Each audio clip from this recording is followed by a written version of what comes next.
Next up for Videoguys' top new products of 2025 is the BirdDog KBD controller and BirdDog's new multicam bundles. Now, similar to Atomos, BirdDog has announced a whole lot of new cameras this year, including the X130X, the X4E, the XL, and the O4.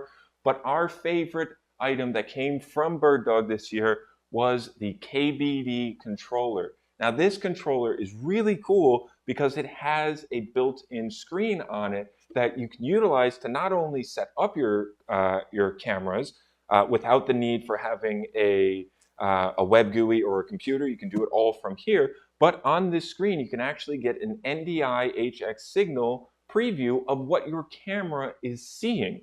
And you can have either one camera on here, or you can have a four-way multi-view camera. So you can preview up to four cameras at one time. So the BirdDog KBD controller is a top new product of Videoguys.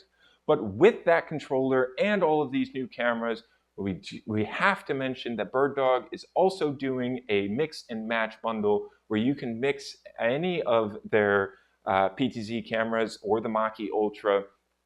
You can pair that with either the Mach-E Live control surface or the KBD controller, and you can mix 3 cameras plus one of those control surfaces, and you get 10% off your order. So BirdDog is making great PTZ cameras, and they're making great bundles to get some of those PTZ cameras in your hands. So BirdDog KBD and multicam bundles, a top Videoguys product of 2025.